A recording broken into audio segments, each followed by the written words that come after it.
그날에 유다 땅에서 이 노래를 부르리라. 우리에게 견고한 성읍이 있으며 여호와께서 구원을 성벽과 외벽으로 삼으시리로다.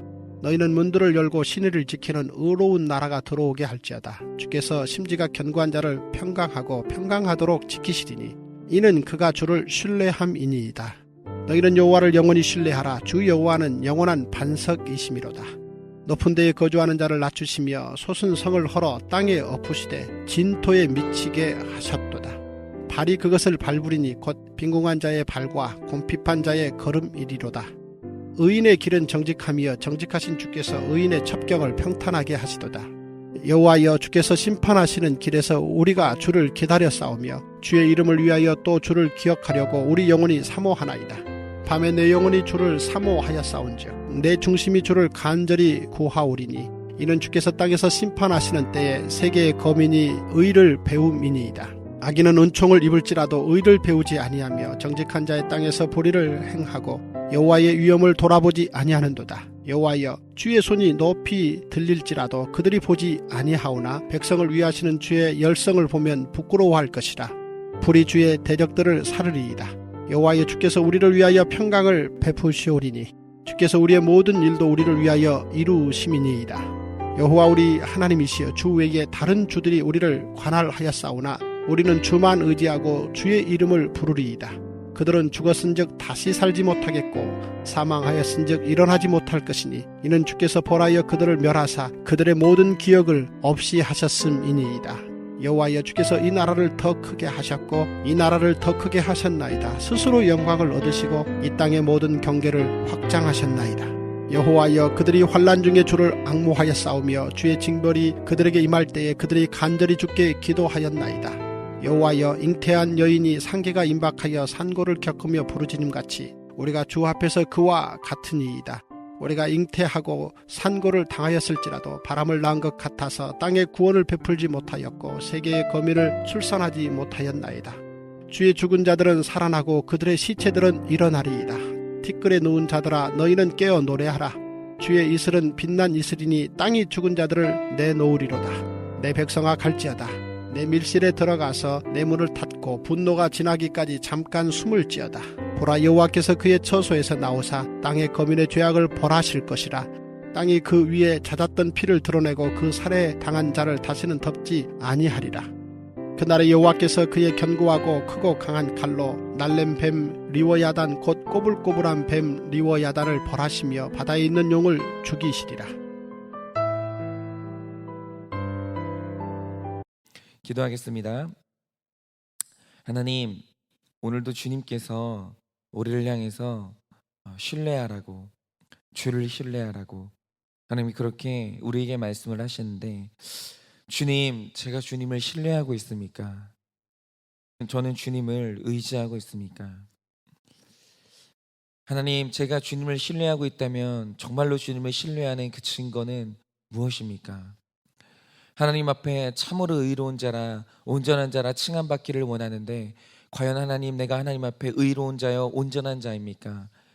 하나님, 오늘도 주님 앞에 의로운 자라 온전한 자라 진실로 주님을 신뢰하는 자라 하나님 칭함받으려면 하나님, 내 안에 무엇이 있어야 되는지 주님 앞에서 그것을 점검받고자 합니다. 오늘 이 새벽에 주님과 더불어서 말씀을 나누게 하여 주시고 말씀 가운데 우리가 가야 할 길, 내가 서야 할 길을 온전히 보일 수 있도록 주님께서 이 말씀 가운데 함께하여 주시옵소서. 예수님의 이름으로 기도드립니다. 아멘. 네, 이사야서를 우리가 묵상하다 보면 중요한 키워드가 몇 가지들이 이렇게 나옵니다. 그런데 그 중에서 모든 학자들이 인정하고 모든 이사야서를 읽는 사람들이 인정하는 대단히 중요한 한 가지 키워드를 꼽으라면 그것은 바로 남은 자라는 키워드입니다. 남은 자. 하나님께서 지금 계속 심판을 단행하고 계시는데 이 불같은 심판의 목적이 멸망이 아니라는 굉장히 중요한 증거가 뭐냐면 바로 그 심판 뒤에는 하나님께서 남기는 자가 있다라는 겁니다. 즉 하나님께서 강렬한 불을 보내시는데 그 불은 절대로 무분별하게 다 태우는 불이 아니에요. 언제나 하나님이 보내시는 그 불은 거짓 끝된 것들을 태우는 불이고 그 불이 휩쓸고 지나간 자리에는 반드시 하나님만 바라보는 진실함만 남는다라는 겁니다. 그러니까 우리가 제일 많이 하는 불의 이미지가 이 연단의 이미지인데요. 욥이 불같은 연단을 당할 때 자기가 당하는 이 연단, 하나님이 나에게 주시는 이 불의 목적을 뭐라고 간파합니까? 하나님이 나를 이 뜨거운 불 속에 집어넣으실 그날, 그리고 꺼내시는 그 날에는 그 불은 내 안에 있는 거짓을 다 태우고 오직 내 안에 깨끗한 진실만 남겨두실 것이라고 그가 그렇게 이 불의 목적을 간파합니다. 그런데 우리가 이 남은 자라는 개념을 들으면서 이거를 절대로 문자적이라거나 가볍게 들으시면 안 되는 게요, 그 어떤 신앙인도 여러분 만약에 욥이 거쳤으면, 그리고 우리가 알고 있는 모든 신앙의 선배들이 이 연단을 거쳤으면 이렇게 생각해야 되는 거예요. 불같은 연단을 거치지 않는 한 절대로 순수한 신앙인이 될 수가 없다는 겁니다. 절대로. 여러분 지금 천국에 가서 안식을 누리고 있는 야곱이요, 이 땅에 살았을 때 그 말년에, 비로소 그 말년에 죽은 줄 알았던 아들 요셉을 만납니다. 그래서 애굽 땅에서 눈물의 제회를 하고 그 땅에서 그날 그 요셉을 만나던 날 그 땅을 통치하고 있는 바로를 만나요. 근데 이때 야곱에게 바로가 내 나이가 얼마냐 이렇게 물어봅니다. 근데 그때 야곱이 정말 재밌는 대답을 합니다. 뭐라고 하냐면 이렇게 대답합니다. 내 나그네의 길이 130년인데 내가 살아온 이 130년이 참 험악했다고 고백해요. 험악했다고. 근데 여러분 그거 아십니까? 하나님께 부름을 받았던 나그네 인생길 야곱은 그 인생을 뭐라고 고백했냐? 험악했다고 고백해요. 그런데 불택자인 그 앞에서 질문하는 애굽의 바로는요, 그 인생이 말할 수 없는 비단길이었어요. 이상하지 않습니까? 즉 야곱이 말하는 게 뭐냐면 내가 130년을 살았는데 숨을 쉬는 날 동안 하나님께서 나를 상상도 못하는 연단 가운데 집어넣고 사셨다라는 거예요. 그런데 여러분 놀라운 사실이 야곱이 누굽니까? 부인할 수가 없는 택자예요. 그는 구원받았다고 최종적으로 확인을 받은 사람이에요. 심지어 야곱의 족보를 통해서 예수님이 이 땅에 왔던 예수님의 조상이에요. 그런데 하나님이 사는 날 동안 불꽃 같은 눈동자로 지키셨던 그가 왜 130년 동안 여러분 불같은 연단을 받았겠습니까? 여러분 어떤 그리스도인도 완벽하게 진실한 사람이 없기 때문에 없어요. 여러분 솔직히 말해서 3절 말씀처럼 여러분 우리가 하나님을 신뢰한다고 할 때 여러분 하나 여쭤볼게요. 여러분은 정말 100% 신뢰하십니까? 여러분은 진짜 예수님 믿으시면서 안 불안하십니까? 저는 있잖아요. 제가 이번에도 저에게 다가온 사건을 제가 이제 보면서 느끼는 게 있어요. 뭐냐면 제가 순수하지 않아요. 믿죠. 아유 신뢰하죠. 하나님 신뢰하는데 제가 하나 확인한 게 있어요. 100%가 아니에요. 절대 100%가 아니에요. 내 힘으로는 그 어떤 신앙 고백도 순금처럼 진실할 수가 없는 거예요. 그리고 하나님을 사랑한다고 말하죠. 사랑하죠. 아니 제가 왜 하나님 사랑 안 하겠어요? 사랑하죠. 그런데 중요한 게 이거예요. 제 자신한테 물어보는 게 몇 프로일까요? 제가 하나님 진짜 몇 프로 사랑할까요? 그런데 제가 아는 사실이 하나 있어요. 그게 뭐냐면 하나님을 향한 제 사랑은요 절대로 100%가 아니에요. 절대로. 하나님 말고 은근히 있잖아요. 사랑하는 게 있어요. 언제나 제 안에는 몇 프로의 거짓말이 있어요. 그런데 저의 이 불순한 내 신앙의 상태를 깨끗한 진실함의 상태로 거듭나게 하실 때, 나를 남은 자로 만드실 때 그 유일한 방법이 뭐냐면 그게 불같은 고난이라는 겁니다. 그래서 하나님이 주시는 고난 끝에 남는 사람이 누구냐? 반드시 영적으로 진실한 사람이 남게 되어 있다는 거예요. 여러분 고난은 누구나 다 신앙생활 출발할 수 있습니다. 여러분 아시겠지만 그 아브라함과 함께 이 고난의 여정을 출발했던 사람들이 있었습니다. 아버지 데라였죠. 근데 중요한 사실이 뭐냐? 데라가 끝까지 갔냐? 못 갔습니다.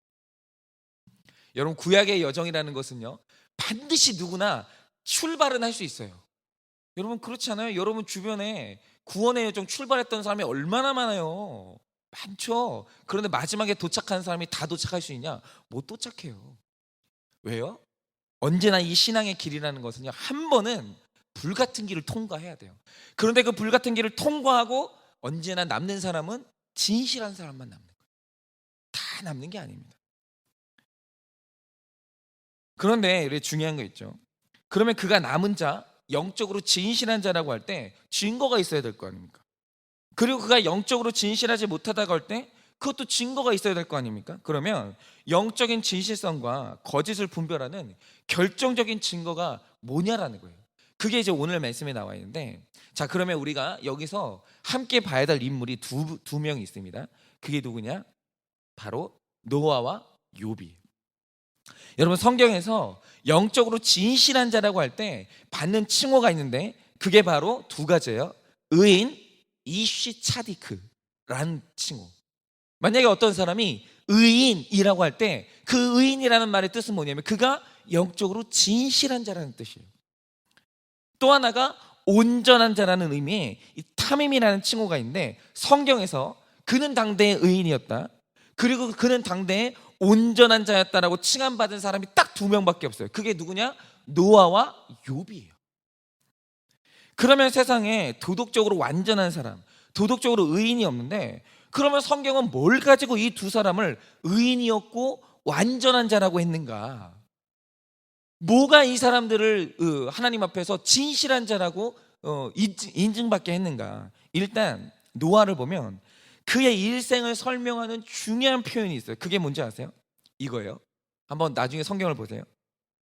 여러분 그 노아의 기록에 나와 있는 6장, 창세기 6장부터 11장을 보면 재밌는 게 뭐냐?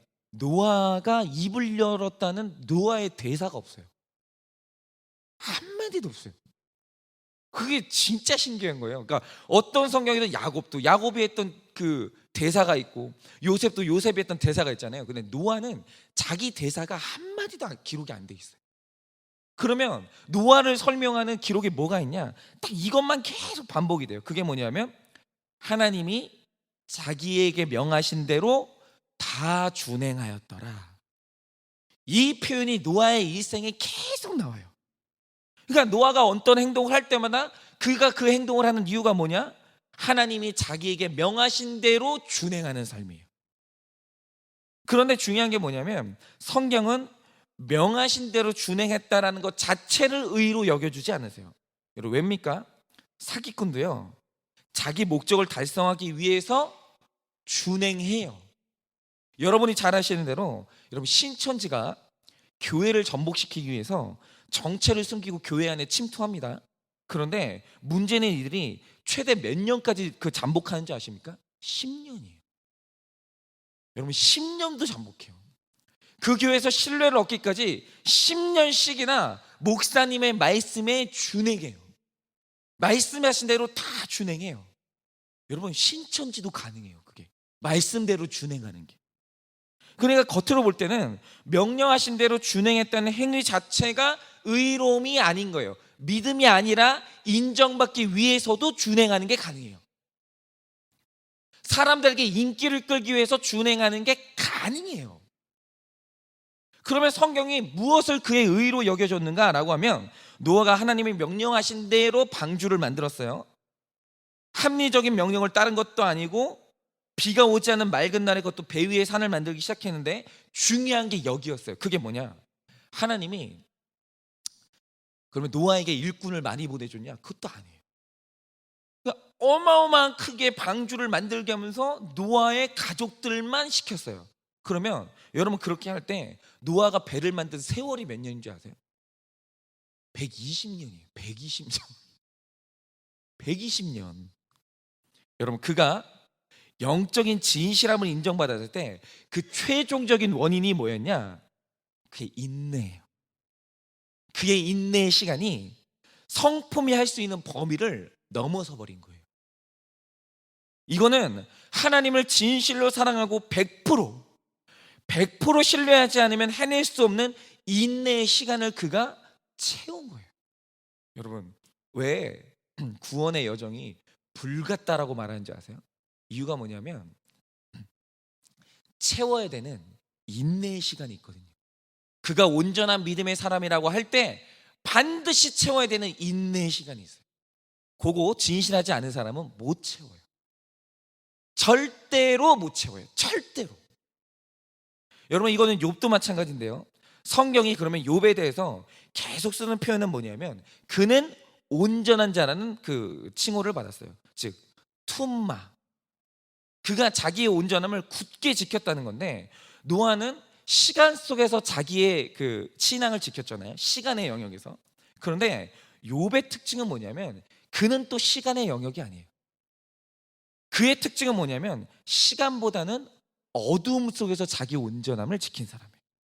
자, 욥이 사탄의 시험으로 모든 소유물과 열 자녀를 하루아침에 잃는 깊은 어둠으로 들어갔어요.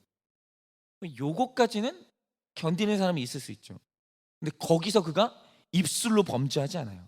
그러니까 그 첫 번째 시험에서 성경이 말했던 게 뭐냐면 그가 그 첫 번째 어둠에서 자기의 툼마, 온전함을 지켰다라고 말해요. 그런데 이게 끝이 아니었어요. 두 번째, 다음은 그의 아내가 와서 아니 아직도 신앙을 지키냐고. 아니, 하나님이 내 아들들 다 데려갔는데, 아마 그 아내가 하나님한테 넘어졌던 이유는 그는 첫 번째 툼마를 못 지켰거든요. 그러니까 여자들은 자녀 문제를 제일 힘들어요. 그런데 이 아내가 하나님이 자녀를 쳤을 때 못 넘어가요.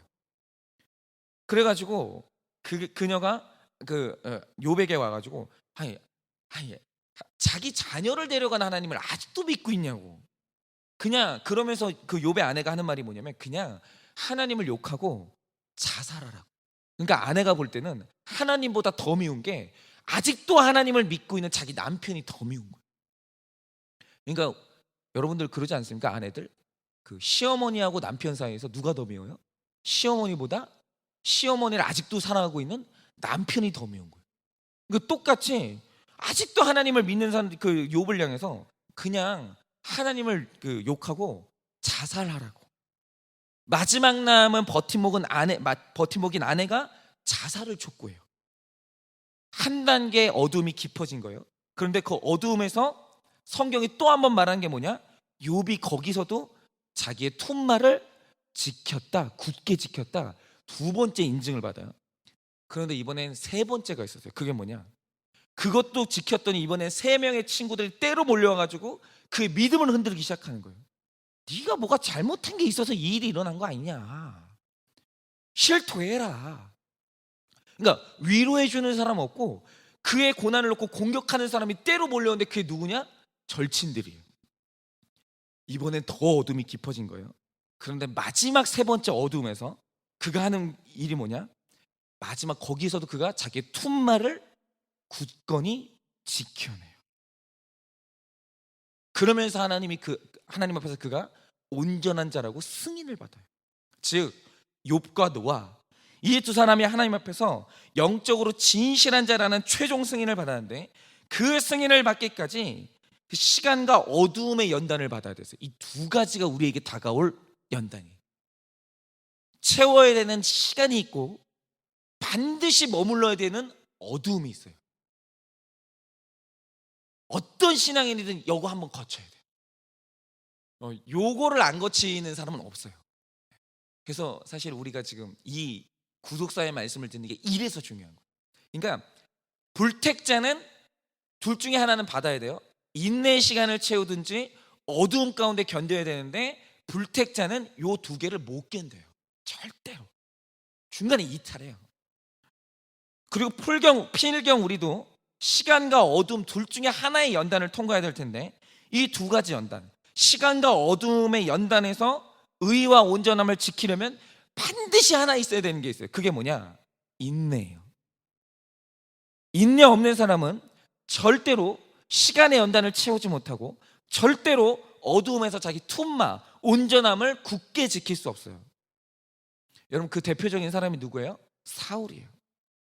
여러분, 사울이 하나님께 최종적으로 너는 진실하지 않은 사람이었어 라고 칭함받을 때 여러분 있었던 사건이 뭡니까? 그가 블레셋과의 전투를 앞두고 하나님께 제사를 드려야 되는데, 문제는 기다리는데 사무엘이 오질 않는 거예요. 그런데 하나님이 몇 년을 기다리게 하신 것도 아니에요. 몇 시간만 기다리면 됐어요. 그런데 결국 그가 보여준 게 뭡니까? 사무엘을 기다리지 못하고 승리를 위해서 제사를 직접 드려요. 선을 넘어요. 즉 거기서 그는 결국 신앙인이 아니라 종교인이었다는 사울의 정체가 드러나요. 그런데 그의 정체가 드러나는 결정적인 이유가 뭡니까? 그가 인내가 없는 거예요. 즉 남은 자, 영적으로 진실한 자의 증거가 뭐냐? 바로 인내예요. 그래서 8절을 보면 하나님의 구원을 끝까지 바라는 남은 자의 기도가 나오는데 그가 하는 말이 뭡니까? 여호와여, 주께서 심판하시는 길에서 우리가 주를 기다립니다. 주님이 나를 심판하시는 것 같은 때에도 주님, 내가 주님을 기다립니다. 그리고 그 뒤에 보면 또 뭐라고 나오죠? 산고를 겪는 여인과 같은 고통 가운데 주를 기다린다는 거예요. 그런데 여러분, 산고를 겪는 여인이 애를 낳아야 할 때 반드시 거쳐야 되는 과정이 뭡니까? 인내해야 돼요. 저희 아내는 진통을 8시간 했거든요. 와, 진짜 그거 안 기다리면 애를 못 보는 거예요. 그리고 9절에 말하는 게 뭡니까? 내 영혼이 끝까지 주를 사모했는데 언제 사모했어요? 아무것도 보이지 않는 깊은 밤에 여전히 남은 자들은 주를 사모하는 거예요. 즉 어두운 밤에 그리고 긴 시간을 하나님을 사모하는 인내의 사람이 바로 영적으로 진실한 자, 남은 자의 증거라는 거예요. 그래서 영적 진실성의 유일한 증거가 뭐냐? 인내예요. 여러분은 영적으로 진실하십니까? 그러면 영적 진실함의 증거인 인내가 있으십니까? 지금 하나님이 우리 삶에 2가지 중에 하나를 주신 분들이 있어요. 굉장히 긴 인내의 시간을 지금 보내시는 분들이 있고, 또 어떤 분들은 굉장히 깊은 어두움이 있는데 이거보다 더 어두운 게 있나 싶을 정도로 어두운 시간을 지금 견디는 분들이 있어요. 근데 하나님께서 그렇게 우리를 그 시간 가운데 기다리게 하실 때 그것은 우리를 영적으로 진실한 자요, 남은 자 되게 하시려는 하나님의 연단이에요. 견디셔야 돼요. 반드시 견디셔야 돼요. 저도 견뎌내야 되고 여러분도 반드시 견뎌내셔야 돼요. 그러니 오늘 그런 인내 시간을 보내시는 분이 계시다면 반드시 온전함과 자기 의의를 지켜서 승리하시고 남은 자라는 하나님의 칭호를 받는 여러분들 되시기를 예수 그리스도의 이름으로 축원을 드립니다.